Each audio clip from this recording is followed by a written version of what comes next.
Salut, j'espère que tu vas bien. Alors avant toute chose, je profite de cette vidéo pour te souhaiter de très joyeuses fêtes, pleines d'amour et de bonheur. Aujourd'hui, on se retrouve pour une partie 2 sur les Hasta Mudras, les mudras des mains. Si tu te demandes à quoi ça sert, je te conseille d'aller voir ma première vidéo sur le sujet. Je t'y explique ce que c'est et pourquoi les utiliser. Je te mettrai le lien ici quelque part. Là aujourd'hui, on rentre dans le vif du sujet directement et je vais te présenter 5 nouvelles mudras.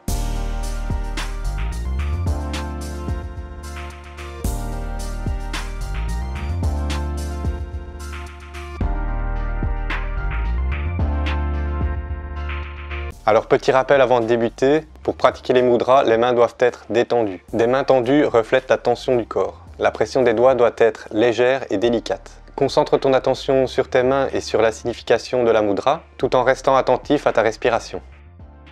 Atmanjali ou Anjali Mudra. Mudra du salut et de la considération, de demande et de remerciement, il s'agit de la position de prière dans beaucoup de cultures. C'est un geste d'offrande ou d'hommage, de vénération. Une mudra de respect, symbole de révérence, de l'unité du corps et de l'esprit. On joint fermement les paumes des mains l'une contre l'autre au niveau du cœur. Cette mudra est parfois appelée Namaskar Mudra, en rapport avec l'expression Namasté que tu as sûrement déjà entendu, qui signifie salutation et auquel le geste est associé. Namaskar a une signification plus religieuse et signifie « je salue votre forme ». L'expression est souvent traduite aussi par « je salue le divin qui est en vous », même si ce n'est pas une traduction littérale. Cette mudra calme le mental et favorise la concentration. Elle contribue au recueillement, à travailler son humilité. C'est un puissant anti-stress. Dans cette position, les deux hémisphères de notre cerveau communiquent et s'équilibrent. Dans ce geste, on lie notre partie spirituelle et matérielle, l'énergie lunaire et solaire, le yin et le yang.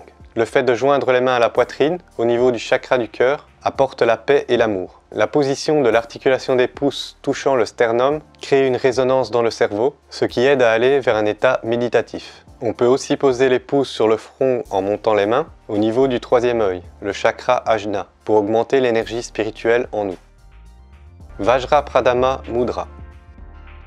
C'est la mudra de la confiance inébranlable. La pratique de cette mudra est conseillée dans les moments d'insécurité, de doute, de manque de confiance en soi. Elle est à utiliser pour se donner confiance, pour vous débarrasser du doute, de la méfiance envers les autres ou du désespoir face aux obstacles. Elle peut être utilisée dans des situations difficiles, avant un entretien ou une conférence par exemple. Vajra signifie entre autres foudre, c'est un symbole important et un instrument rituel dans l'hindouisme. La foudre est considérée comme une énergie fortement concentrée et dans le bouddhisme, la foudre représente l'arme ultime contre le doute. Les doigts des mains sont croisés devant la poitrine, on fait une espèce de grillage avec les doigts et on écarte les pouces. Les doigts ne sont pas forcément entrelacés, si tu n'arrives pas à les croiser, tu peux juste poser la main droite sur la main gauche, mais toujours au niveau du cœur.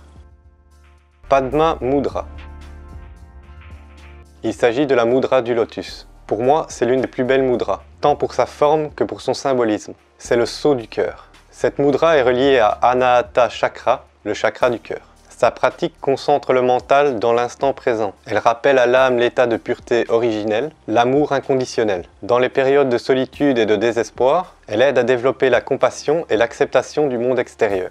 Elle développe en nous paix et amour. Elle relie l'individu au macrocosme, à l'univers. Dans la tradition hindouiste, la fleur de lotus a toujours été un symbole spirituel. Il est aussi utilisé comme symbole de la beauté divine. Le déploiement des pétales suggère l'épanouissement de l'âme. L'émergence de sa beauté à partir de ses origines boueuses est une promesse spirituelle bienveillante. Alors pour pratiquer, il faut joindre les mains à la hauteur de la poitrine, de sorte à ce que l'intérieur des poignets soit en contact, ainsi que le bord des mains et le bout des doigts. Les poignets restent en contact tout au long de la pratique. Cette position représente le bouton de la fleur de lotus. Ensuite, on ouvre progressivement les mains, seuls les bouts des petits doigts et des pouces restent en contact. On écarte les autres doigts autant que possible, mais évidemment sans générer de tension. L'ouverture peut se faire sur une respiration ou très lentement sur plusieurs respirations.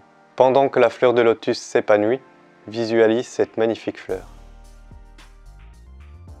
Une fois ouverte, fais quelques respirations profondes et tranquilles. Sur une expiration, referme le lotus en bouton. Dès qu'on le sent, on recommence et on fait ça plusieurs fois. La mudra, afin de produire tous ses effets, devrait être pratiquée une quinzaine de minutes. Mais elle est déjà très bénéfique en ne pratiquant que 5 à 10 minutes. Je te rappelle que c'est la répétition régulière des mudras qui ancre leurs bienfaits en nous, et pas spécialement le temps de pratique. Bhumisparsha Mudra. Appelée aussi prise de la terre à témoin, c'est l'une des mudras les plus courantes et les plus populaires représentées sur les statues du Bouddha. Les statues de Bouddha avec le Bhumisparsha Mudra représentent le Bouddha Shakyamuni assis devant l'arbre de la Bodhi, avec la main gauche posée dans le giron, paume en l'air, et la main droite posée sur le genou, les doigts effleurant la terre. L'histoire raconte que dans sa dernière méditation avant l'éveil, juste avant de réaliser l'illumination, Bouddha subit les attaques de Mara, personnification du mal, qui tenta divers stratagèmes pour interrompre sa méditation. Finalement, Mara nia la réalité de l'éveil du Bouddha, arguant qu'il n'y avait pas de témoin. Celui-ci toucha alors la terre, qui était son témoin. Mara disparut alors. Évidemment, j'ai beaucoup résumé l'histoire, mais en gros c'est ça. Par conséquent, le Bhumisparsha Mudra, ou la prise de la terre à témoin, commémore la victoire du Bouddha sur les tentations du roi démon Mara, mais également la fermeté inébranlable manifestée par le Bouddha. Elle décrit la ferme conviction et les efforts du Bouddha tout en poursuivant le chemin vers l'illumination. En méditation, elle signifie l'union de l'habileté, Upaya, qui est représentée par la main droite touchant la terre, et la sagesse, Prajna, qui est représentée par la main gauche avec la paume de la main tournée vers le haut. Cette mudra aide à transformer la rage et la colère en sagesse. Mudra des bronches. La dernière mudra que je voulais te présenter sont en fait deux mudras que je t'ai compilées car je trouve qu'elles sont complémentaires. Par contre, je n'ai pas réussi à retrouver leur nom en sanskrit. Elles sont toujours décrites comme la mudra des bronches et la mudra de l'asthme. Si tu connais leur nom exact, n'hésite pas à me le mettre dans les commentaires.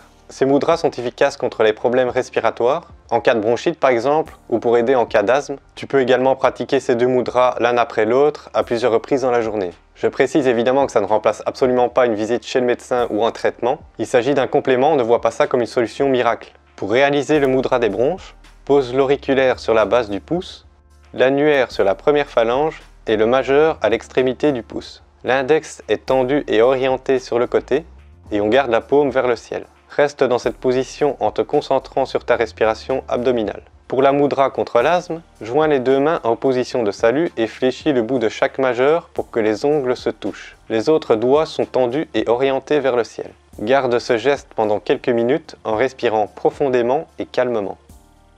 Voilà, c'est terminé pour cette partie 2 sur les mudras. Comme d'habitude, n'hésite pas à laisser un petit pouce bleu et un commentaire et à t'abonner si ce n'est pas déjà fait pour ne rien manquer. Moi je te dis à bientôt, très bonne méditation et à la prochaine!